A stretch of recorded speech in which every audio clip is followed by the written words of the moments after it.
Assalamualaikum warahmatullahi wabarakatuh. Salam sejahtera bagi kita semua.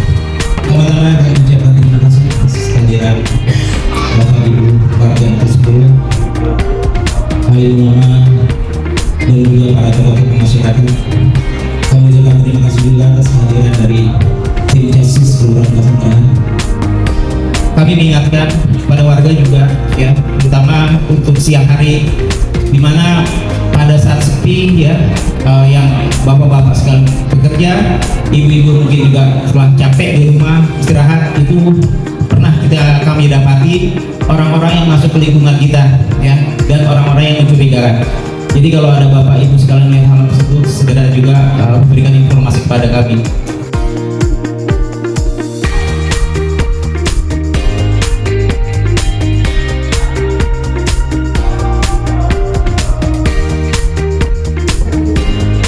Pada malam hari ini kita bisa bersama-sama berkumpul di aula RT 10 dalam rangka silaturahmi dan rukun yang sekaligus diadakan CASIS, cek aktivitas Siskamling, dan tentunya ini adalah program unggulan, salah satu program unggulan yang ada di Kelurahan Pasangkaran.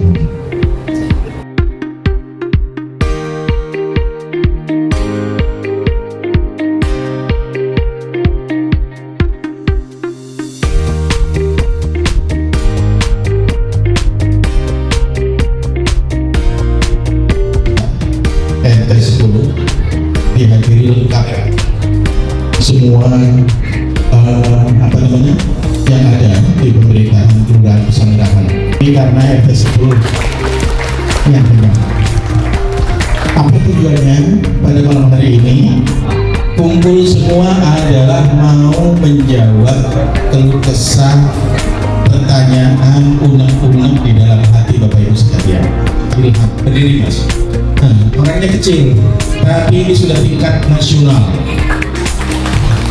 Urusan BPJS. Jadi kalau Bapak Ibu BPJS-nya bermasalah, tidak aktif atau ada apa-apa, Pak Ilham ini dia minta nomor teleponnya, rubutin aja nanti.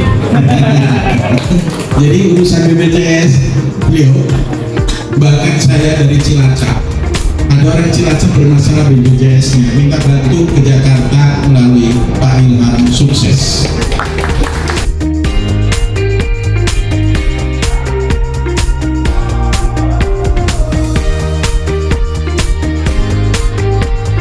Bismillahirrahmanirrahim.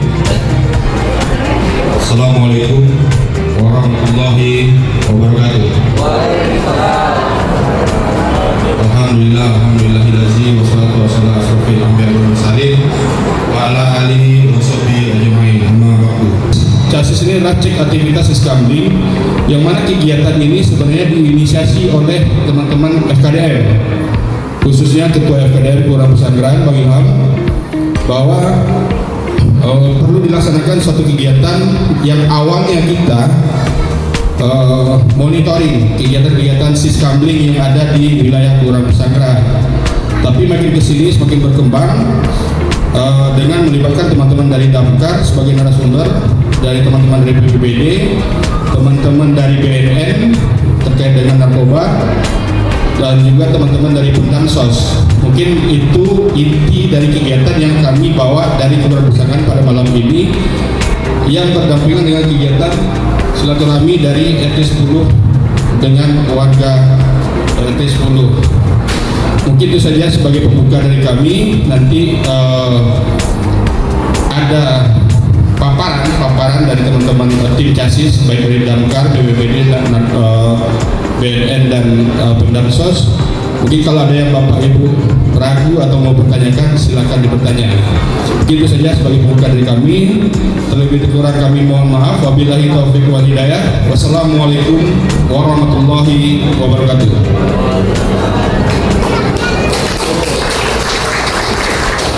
Jadi FKDF itu tugasnya bukan hanya monitoring banjir, monitoring cipkon, dan monitoring kerja bakti. FKDM juga sama punya tugas, punya fungsi dan tugas untuk pencegahan, pemberantasan peredaran narkoba di wilayah ini. Ini tugasnya FKDM. Sekarang nempel lagi satu lagi pangkatnya, Genmasta. Genmasta itu adalah generasi emas, tangguh, dan takwa. Jadi ini sasarannya untuk remaja-remaja, anak remaja kita nih. Mudah-mudahan RT 10, RW 8 pencetak remaja-remaja yang berkualitas, yang bertakwa.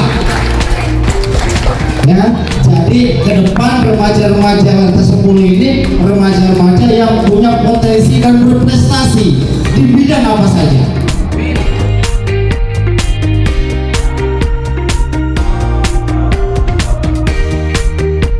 Bahwasanya kami selaku BPBD di sini tidak juga hanya untuk menangani banjir, kami menangani semua masalah kebencanaan semuanya, baik kebakaran, banjir, pohon tumbang, sampai orang hilang. Disitulah fungsi utama BPBD untuk membantu mengkoordinasikan seperti itu. Baik ada kebakaran, saya akan menghubungi pemadam. Baik ada pohon tumbang, saya akan bantu menghubungi dinas pertamanan.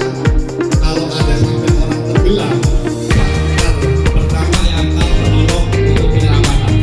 Tapi untuk pencarian juga akan kita bantu dorong dari tim Basarnas.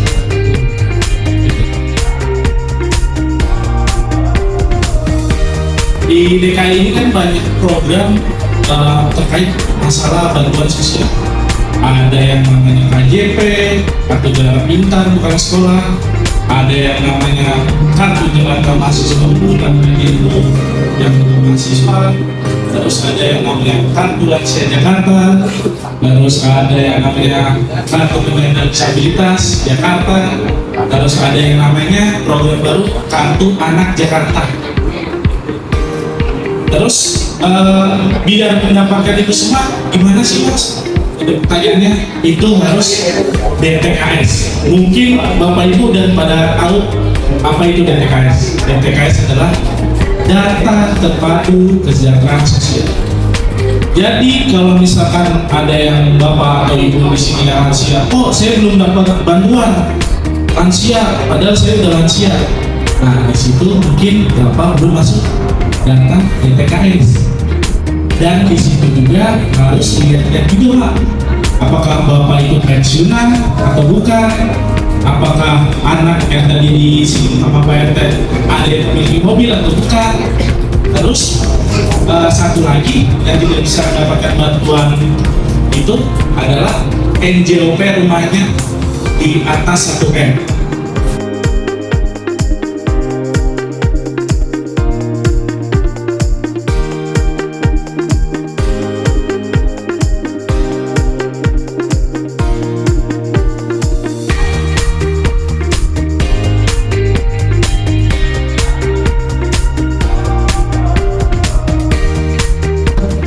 Terkait Perda atau Ingup nomor 5 tahun 2025 ya Bapak dan Ibu, Ingup nomor 5 tahun 2005 terkait Gempar, mungkin Bapak semua ya banget ya, gerakan masyarakat punya apa. Dari perda tersebut itu, gerakan masyarakat punya apa, dari atas semua ke bawah, instruksi dari gubernur, dari kepala kades semuanya, dari kepala kelurahan, kecamatan, KPD yang lainnya, sampai turunan ke bawah RW sampai RT dan masyarakat itu diwajibkan mempunyai satu apar atau satu pintu mempunyai tamu apar.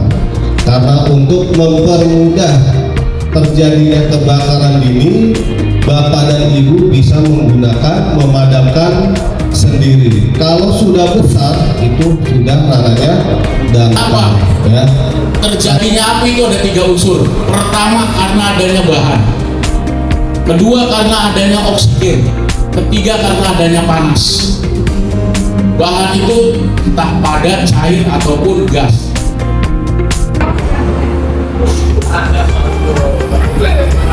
Kalau seperti ini apa yang dilakukan? Kalau seperti ini apa yang dilakukan? Cuma melepaskan regulator. Nggak saya bilang. Coba lagi. Selesai. Biasanya Pak susah kalau mau melepas regulator karena posisinya ada di atas wajan. Ini adanya di bawah kompor. Kita raih dulu pakai sapu atau kain pelan, ditarik nih.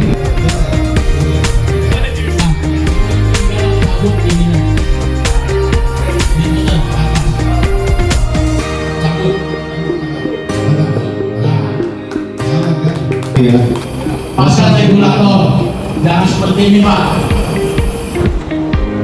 Ini jauh lebih berbahaya. Obatnya apa nih? Apar. Bapak nggak mesti tahu apar adalah alat pemadam api ringan yang dapat dijinjing atau dibawa, dioperasikan oleh satu orang, berdiri sendiri dan mempunyai berat 0,5 sampai dengan 16 kg dan dipakai untuk api awal. Gak mesti tahu dioperasikan atau dibawa kayak gimana Pak. Saya nggak mesti. Yang penting ibu bapak tahu cara SOP pemakaiannya. Kebetulan yang di lingkungan yang punya adalah ini apar jenis powder, jenis serbuk. Nah apar ibu bapak harus tahu ada jenis apa saja. Pertama powder. Powder dibagi menjadi 3, multipurpose, dry chemical powder, atau special powder. Nanti ada lagi nih, ada yang jenis busa, foam. Nah foam itu dibagi 2 gitu nanti. Apa saja foam tunggal sama foam ganda. Baik, cukup sekian dari saya. Kalau memang kurang puas, bisa panggil lagi nanti kita prakteknya. Biasanya prakteknya akan lebih memacu adrenalin. Cukup sekian, kita akhiri dengan baca alhamdulillah. Alhamdulillah.